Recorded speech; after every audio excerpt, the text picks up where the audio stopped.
Hello people! Lunch tray ito kanina. Kusa with laban or zucchini with yogurt. Una, tinanggalan muna natin ng laman yung zucchini or yung kusa. And then meron tayong ground beef. Then igisa natin yung ground beef. Usually, nagigisa ako nito na walang sibuyas, walang bawang. Yun talaga yung luto dito. Oops, 1, 2, 3, smile. Itong onion na to, yung mga tira-tirang white onion side dish ng ating fajita, kaya nilagay na natin. Yung ground beef ko dyan, medyo marami yan kaysa sa paggamitan natin ng zucchini. Kaso lang, kung hatiin ko naman, pangit yan pagka nawala na yung ice, tapos ibalik na yun sa freezer uli. So, niluto ko na lahat.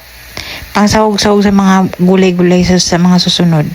Naglagay ako ng asin, paminta, mixed spices, and coriander powder. Lutuin lang natin yan until maiga and konting oily. Tapos set aside. Then dito may panglahok yan na pine nuts. So nagprito na tayo ng pine nuts. 1/4 lang. Bakit ka ganun kamahal?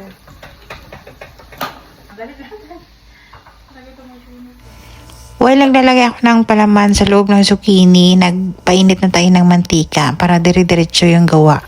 So, hinati ko yung ground beef kasi nga medyo marami. And 8 pieces nabulol na tayo.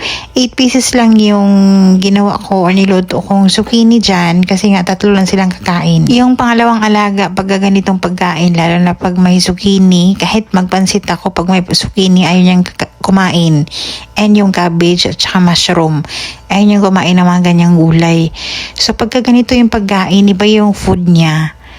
And sakto yung Baba House Day na nung Thursday, meron silang dalang pagkain galing doon. So kakainin niya yun parang kabsa na meron siyang full. So yun yung kinain niya. Tapos yung 3, yung ama kong babae at yung 2 alaga, ito yung kinain nila. Yung ama kong lalaki wala dito. Iprito lang natin yan until mag light brown and isalin natin yan sa kabilang kaldero kasi hindi pa yan dyan nagtatapos. Papakuluan pa natin yan after na prito. Ang rason daw pag bakit ganyan, kasi marami nagtatanong kung bakit iprito ba, tapos ilaga.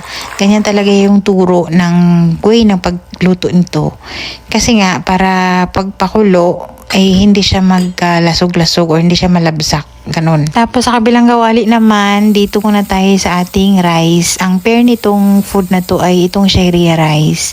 So, gamit ko ang butter, pwedeng oil. Nag-isa tayo ng vermicelli noodles until mag-light brown. Tapos, ilagay natin yung rice. Yung rice ko dyan, kalahating Egyptian rice and kalahating basmati rice. Then, enough na tubig and asin. Ito naman, ito yung pinagtanggal natin sa loob ng zucchini. So, lutuin natin to. I-prepare nila to with Arabic bread. Mutabak ang tawag dito. Gamit ko naman ang olive oil. Medyo maraming olive oil dapat to and garlic. Igigisa natin ang garlic until lumabas yung kaluluwa ng garlic. Tapos, naglagay tayo ng fresh coriander leaves. Dapat yan. Kaso lang, frozen yung akin. Kasi nga, sayang naman pagka nilagay lang natin yan sa chiller or sa vegetable box ng ref. Madali kasing masira yung mga dahon-dahon. Kaya nilalagay ko yan sa freezer. And then, naglagay tayo ng asin and paminta. Pag marami zucchini, marami din siyang laman. Kaya minsan hindi nauubos. Naisipan ko, masarap siguro to with sardinas. Ganyan lang kasimple yung luto na yan. I-prepare nila yan with Arabic bread. Next naman, dito tayo sa sauce ng zucchini with yogurt. So, gumamit tayo ng 4 na cup ng yogurt dyan. Magkaibang brand, magkaibang kulay kasi magkaibang brand. Yung luma kasi yung 2 na lang kaya nagpahabol ako ng iba. So, di ba, nagmamaritis ako dyan, kausap ko yung pamilya ko. Basta blender ko yung yogurt, kasama yung itlog at 2 kutsarang harina para mag-thick yung ating sauce. And then, ilagay ko na sa kaldero, pakuluan natin yan with kunting tubig. Yung sabaw ng pinapakuluan nating zucchini kanina, pwede naman yun gamitin. Kaso lang, pangit kasi tingnan, parang kulay green. So, yung mga amo ko gusto nila yung white na ganito lang siya.